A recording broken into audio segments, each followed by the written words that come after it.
Bonjour, je suis Bertrand Warin, géomètre expert à Toulouse et président du Conseil national des ateliers régionaux d'urbanisme. Il faut savoir qu'à son origine, la création du Conseil national est une émanation du Conseil supérieur de 2011 qui a souhaité réactiver, redynamiser les ateliers régionaux dont une majorité était en berne à l'époque. Les rôles du CNARU, c'est tout d'abord de fédérer les ateliers régionaux dans un but de transférer les compétences. D'ailleurs, nous avons mis en place une plateforme numérique qui permet à chaque région de déposer ses actions, les ateliers qu'il réalise et qui permet notamment à d'autres présidents de région d'avoir accès à ces ateliers et de pouvoir les dupliquer facilement. Le second rôle du CNARU est de faire le lien entre la commission urbanisme aménagement durable de l'ordre et les ateliers régionaux, avec deux objectifs. D'abord, faire redescendre le travail exemplaire réalisé par la commission jusqu'aux confrères dans les régions, et deuxièmement, de faire remonter les problématiques locales à la commission. Claude Barneron, je vais te laisser la parole, puisque tu es le président de la commission urbanisme. À toi, Claude. Bonjour à tous, bienvenue à ce pré-congrès numérique. Je suis Claude Barneron, président de la commission aménagement durable de l'Ordre des géomètres experts, commission urbanisme, que je préside depuis 2 ou 3 ans. Cette commission est un groupe de travail d'une douzaine de confrères qui œuvrent pour essayer d'apporter à l'ensemble de la profession de l'information, de la formation et de l'amélioration des pratiques professionnelles pour tous les domaines qui relèvent de l'urbanisme parmi le champ d'activité du géomètre expert.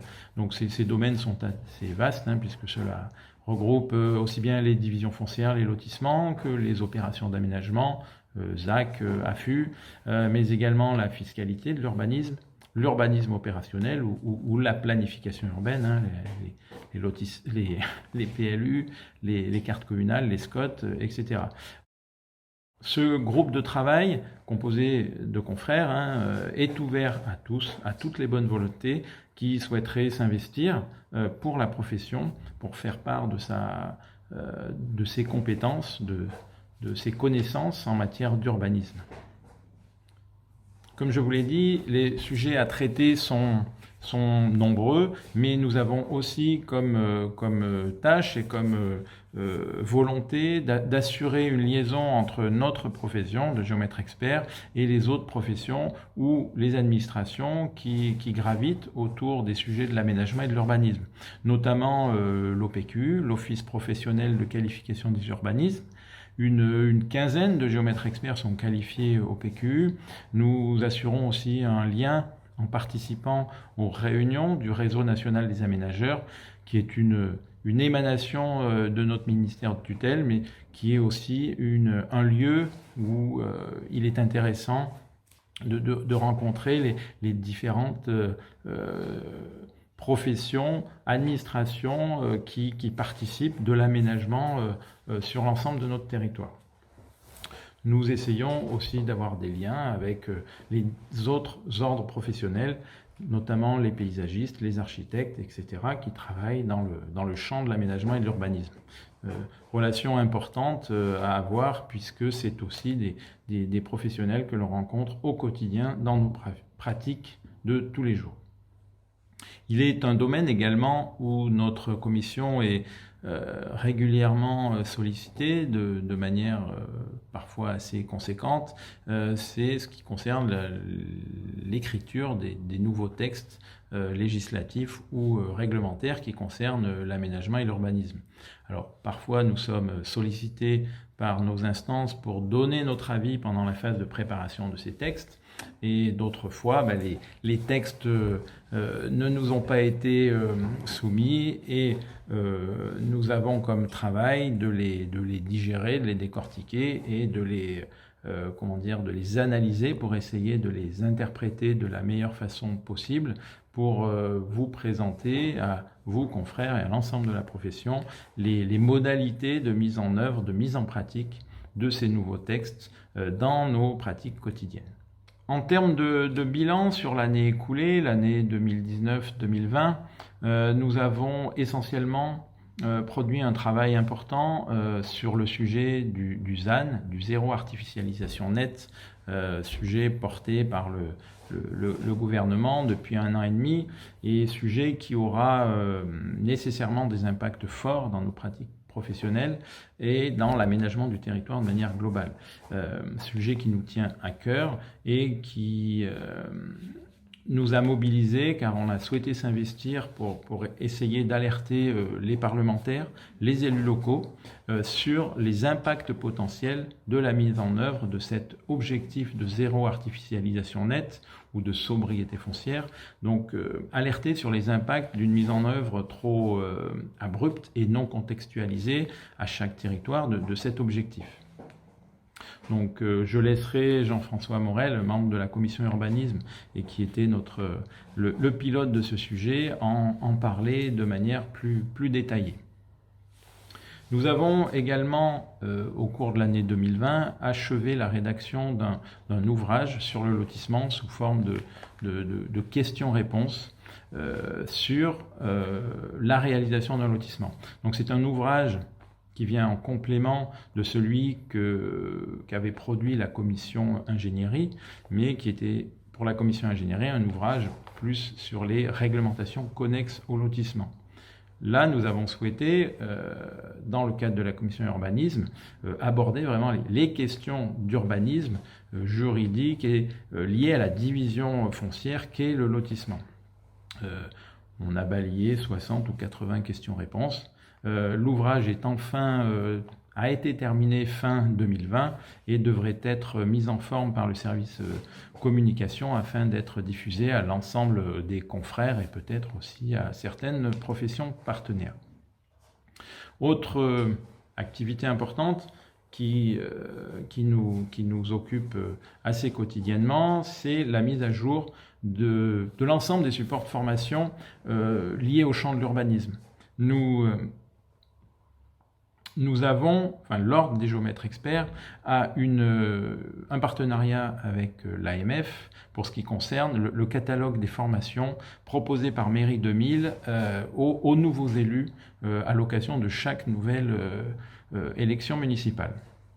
Donc là, au cours de l'année 2020, avec les élections municipales, nous avons eu à assurer un certain nombre de formations auprès des élus, donc sur le thème de la planification urbaine notamment, sur les outils de maîtrise du foncier, sur la fiscalité de l'urbanisme, et il y en a un quatrième qui doit être les divisions foncières. Donc voilà un sujet important aussi pour la commission, c'est la réalisation de ces supports de formation et surtout leur mise à jour permanente et quotidienne, puisque les textes, comme vous le savez, en matière d'urbanisme sont évolutifs.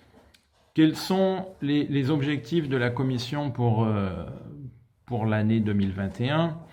Quelle est notre feuille de route ? Alors tout d'abord, je reviens sur ce sujet de la sobriété foncière et du zéro artificialisation nette.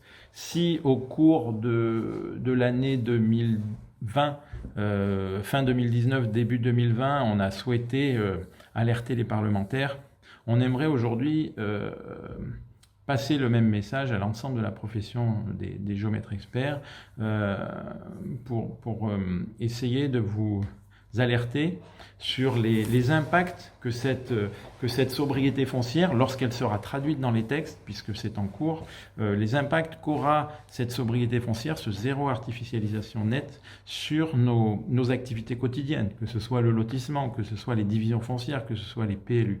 Car cet objectif est d'ores et déjà imposé par certains préfets dans certains départements, alors même qu'il n'est pas traduit dans les textes. Donc on est assez inquiet de la façon dont il sera intégré dans le code de l'urbanisme et de la façon dont nous aurons à le gérer au quotidien dans nos pratiques.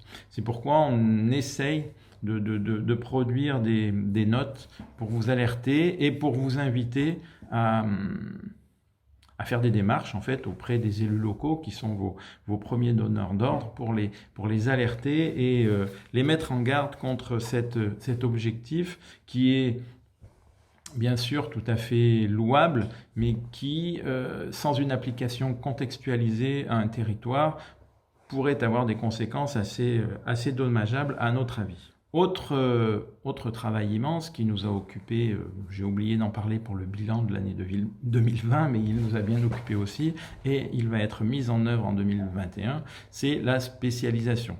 Vincent Saint-Aubin a souhaité, à l'occasion du congrès de Bordeaux, lancer la mise en place de la spécialisation pour les confrères.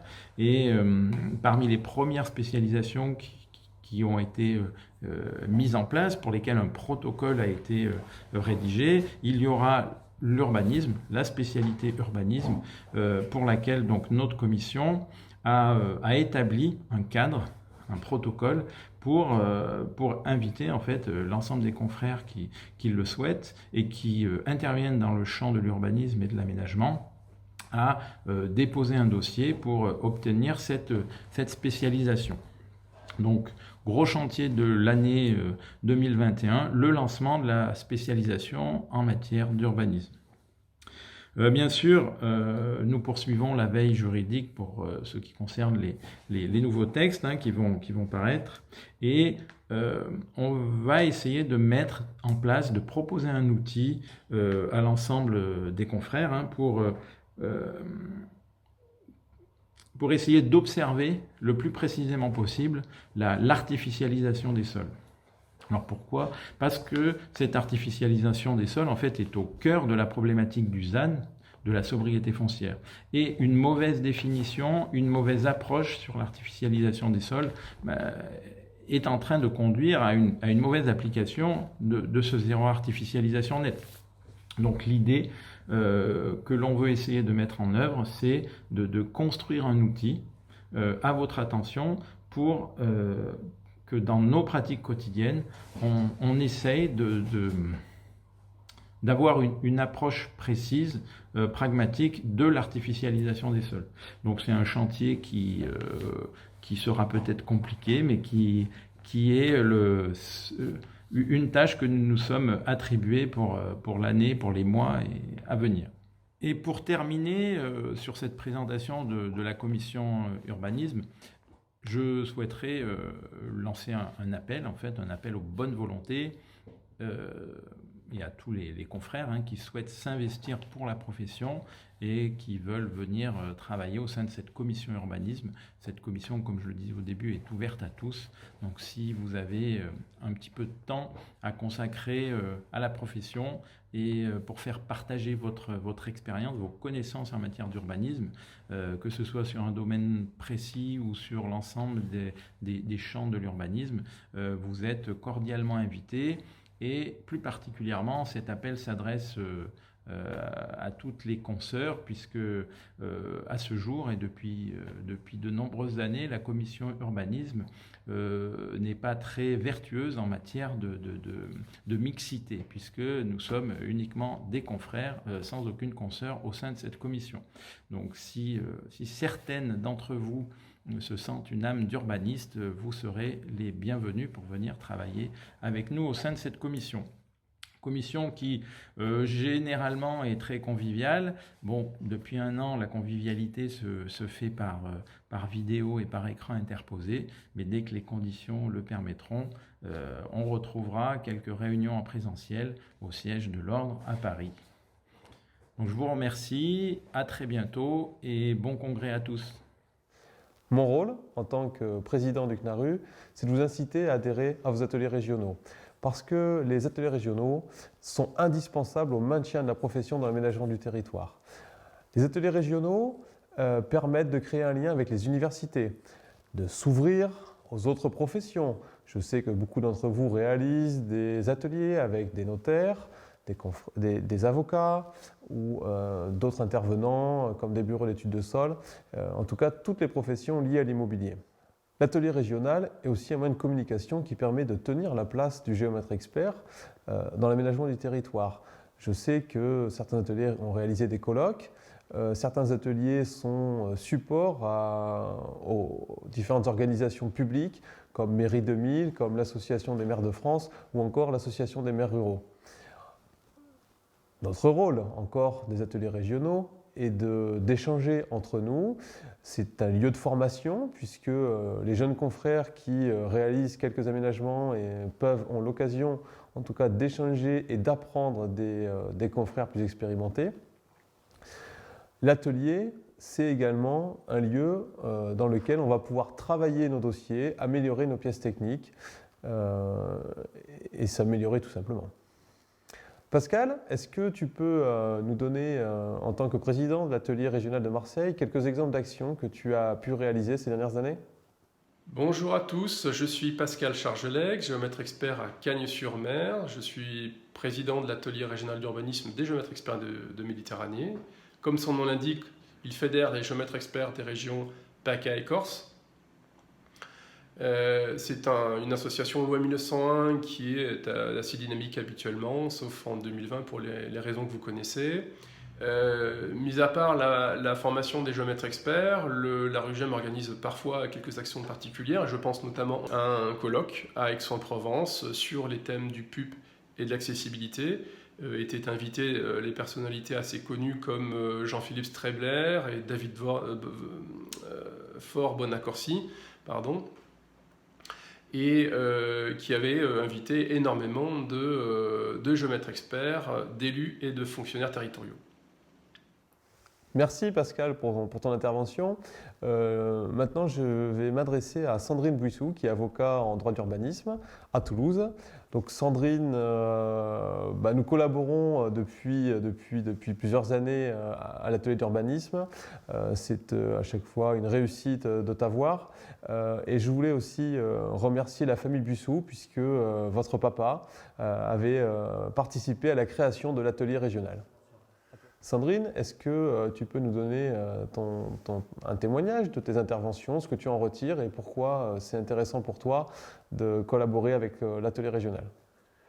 Eh bien, écoutez, c'est vrai que depuis de nombreuses années, mon cabinet a noué des liens avec les géomètres. Et au travers de nos relations, nous avons mis en place des actions de formation où j'ai pu intervenir grâce à la RUGE auprès des géomètres pour animer des ateliers sur des points spécifiques comme le droit du lotissement ou plus généralement sur l'actualité du droit de l'urbanisme. Et en fait, je crois que nous apprécions tous ces moments d'échange puisque ça permet de partager les expériences et les uns et les autres, finalement, nous nous enrichissons avec ce partage d'expériences sur nos pratiques. Et puis, ce sont des moments aussi un peu privilégiés où nous prenons le temps de réfléchir ensemble, de sortir un peu de la frénésie qui anime nos cabinets, la vie de nos cabinets. Et donc, dans ce contexte, c'est vrai que j'ai pu apprécier à quel point les géomètres étaient des acteurs importants de l'urbanisme et des politiques foncières. Et donc, j'espère que nous pourrons continuer à croiser nos regards sur toutes ces questions. Oui, donc ce partenariat qu'on a noué aussi avec la RUGE, il a des sources un peu historiques, puisque à l'origine, c'est mon père, donc fondateur du cabinet, qui avait, avec les géomètres de l'époque, instauré finalement des relations. Et je crois, mais je ne sais pas de quelle manière, ils avaient ensemble créé ou participé à la création de la RUGE. Et maintenu tout au long de sa carrière, et puis après il m'a passé le relais, des relations avec les géomètres. Après vous coupez, c'est ça? Merci Sandrine pour ton témoignage. Nous partons maintenant à Pau pour recueillir un témoignage de Michel Arraillé. Michel Arraillé qui a eu l'excellente idée, en tout cas le courage, et je le remercie pour ça, de relancer un atelier d'urbanisme. C'est l'atelier d'urbanisme de Bordeaux. Alors Michel, comment tu as trouvé déjà l'énergie? Qu'est-ce qui t'a poussé à mettre en place cet atelier? Quelles difficultés tu as rencontrées? Comment tu as fait pour mobiliser les confrères? Est-ce que tu peux nous raconter l'histoire de la création de l'atelier de Bordeaux? À toi, Michel. Après avoir exercé des responsabilités départementales et régionales, nous avons décidé avec Jean-Pierre de prendre les rênes de l'atelier régional d'urbanisme d'Aquitaine. Notre engagement repose sur un double constat. Le premier constat, c'est la montée des préoccupations environnementales au sein de notre société. Lutte contre la perte de biodiversité, zéro artificialisation nette du territoire, ces dogmes vont avoir un impact très fort sur notre profession. Il nous faut les anticiper.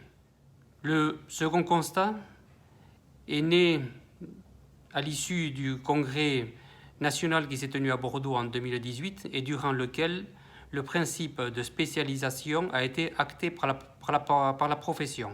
La spécialisation en urbanisme va faire partie de l'une des premières qui seront mises en place et il nous a semblé intéressant que l'atelier d'urbanisme puisse être un support qui permette aux confrères de se préparer.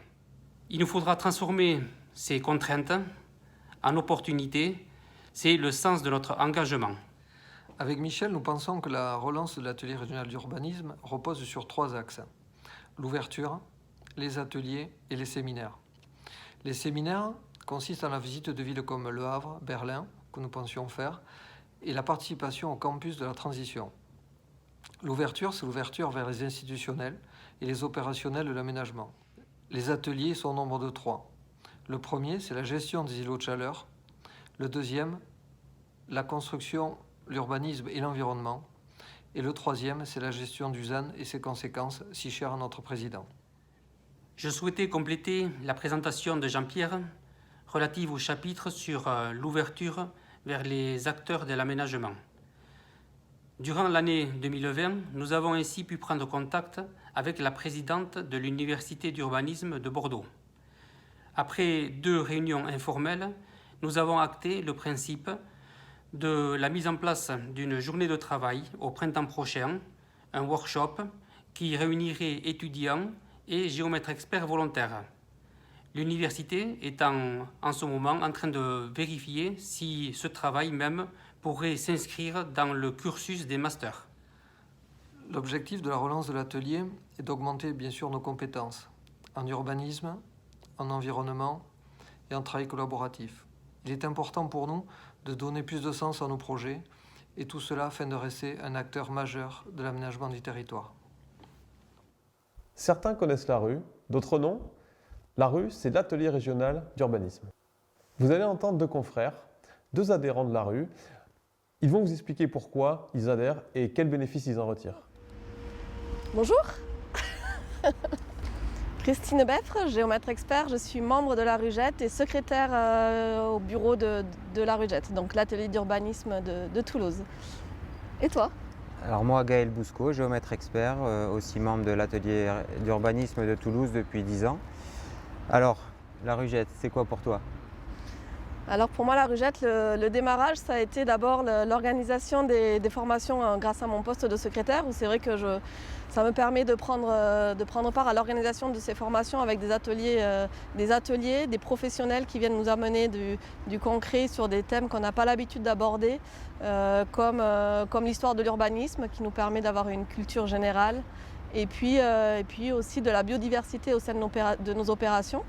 On peut aussi visiter plus loin que dans nos opérations, hein, Gaël? Ouais. Alors moi je suis trésorier, mais ce que je retiens de la Rugette, ce sont les voyages d'études. Pourquoi les voyages d'études? Parce qu'on prend du temps. On prend du temps pour mieux se connaître et mieux analyser des opérations tous ensemble. On peut échanger sur des sujets qui sont donc très spécifiques, sur des écoquartiers, sur des aménagements, mais en prenant le temps de les regarder et de pouvoir échanger ensemble. Et ces moments partagés au sein des ateliers et puis de ces voyages, c'est des moments forts qu'on vit tous ensemble. Ça nous permet en fait de former un groupe, de nous connaître entre nous et de pouvoir échanger après au quotidien plus facilement sur les problématiques qu'on rencontre dans notre pratique. Nous avons eu la chance de faire 3 voyages récemment, un en Allemagne, un au Québec et un à Amsterdam. Et c'est vrai que par exemple, de comparer une approche écoquartier en Allemagne et en Hollande n'est forcément pas du tout traité de la même façon. Et c'est ce regard différent porté sur ces opérations qui est vraiment passionnant. En fait, ce que l'intervention de Symbiosphère, j'en ai retenu, donc c'était sur la biodiversité au sein de nos opérations. C'est vrai que c'était l'importance aussi de faire la place au non-aménagement et à la nature au sein de nos opérations et de ne pas vouloir tout maîtriser et aménager. La rencontre des confrères au Québec était très intéressante de par leur rôle dans la sphère publique et la sphère privée et leur investissement sur différents domaines. Voilà. Donc encore une fois, une vision extérieure différente de celle qu'on nous impose ici et donc ça nous permet d'avoir du recul sur des opérations avec ces expériences étrangères. Ça nous apporte une culture générale au quotidien sur des sujets auxquels on n'est pas forcément préparé dans le cadre professionnel classique. Je retiens aussi des aménagements sur les eaux pluviales où parfois on a du technique mais parfois on a du sentiment de l'intégration dans du paysage urbain. Et c'est vrai qu'encore une fois, le traitement et les pays sont différents, donc forcément traitent leurs eaux pluviales différemment. Adhérer à la Rugette. Adhérez à l'atelier d'urbanisme et en plus vous ferez des amis. En Allemagne, on a même pu profiter de la fête de la bière. C'est un moment de convivialité. C'est une bonne raison pour adhérer à l'atelier d'urbanisme. Je regrette de ne pas avoir été à Amsterdam parce qu'il s'est apparemment passé des choses qui vont avoir une influence majeure sur notre avenir prochain. Gaël. C'est tout à fait vrai. L'écoquartier d'Amsterdam était un exemple de ce qu'il faudrait réaliser aujourd'hui. La sobriété foncière, de l'aménagement urbain, des espaces partagés. Super intéressant. Le CNARU en 2021, c'est déjà la réalisation de 3 ateliers thématiques que vous pourrez visionner lors de ce pré-congrès. C'est travailler et faire connaître un livre de la profession qui a été rédigé par notre cher Xavier Prigent sur comment concilier urbanisme et performance énergétique. Nous prévoyons d'organiser également un colloque national ou birégional, en tout cas, sur un thème précis de l'aménagement. C'est également la reprise du forum qui a été créé par l'atelier de Marseille, qui s'appelle Atelier GE. Je sais que beaucoup d'entre vous l'utilisent. Pascal, à toi, est-ce que je te laisse la parole? Peux-tu nous présenter le forum, toi qui en es à l'initiative? Le point fort de la RUGEM, c'est le forum de discussion atelierge.fr qui est ouvert à tous les adhérents des ARU en France. Il a été fondé en 2009 par le confrère notamment Jean-Michel Lugarini et il est animé au jour le jour par Emmanuel Wramser qui est un ingénieur et avocat, un jeune de la cinquantaine dont je reparlerai tout à l'heure.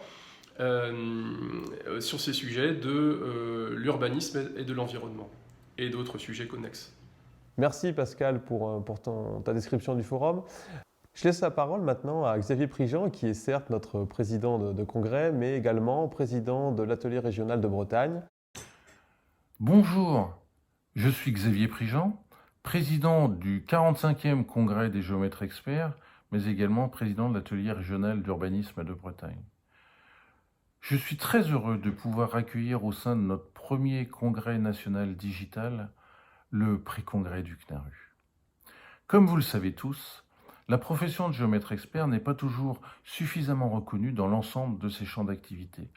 C'est en particulier le cas en aménagement du territoire et en urbanisme. Et pourtant, notre profession a initié la création de l'Observatoire national du cadre de vie qui regroupe l'ensemble des acteurs de cette filière.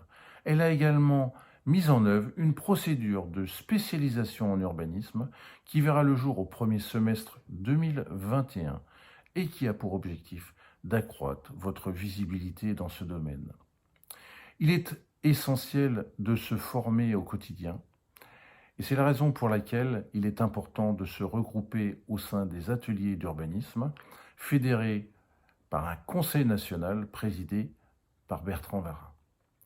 Vous y trouverez des formations théoriques dans cette matière qui est très vivante, très mouvante, et des ateliers en mode collaboratif, en mode workshop.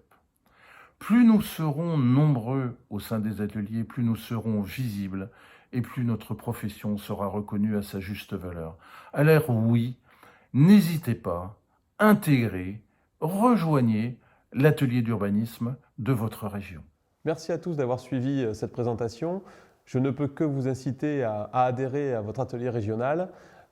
Merci à tous ces bénévoles, à tous ces confrères qui sont investis dans les régions. Merci aussi aux membres du bureau du CNARU pour donner du temps, parce que ce temps, c'est soit du temps professionnel, soit du temps familial. Je vous dis à bientôt. N'oubliez pas, le CNARU vous présente 3 ateliers à thème professionnel qui seront disponibles sur la plateforme du Congrès. Merci et bonne année 2021.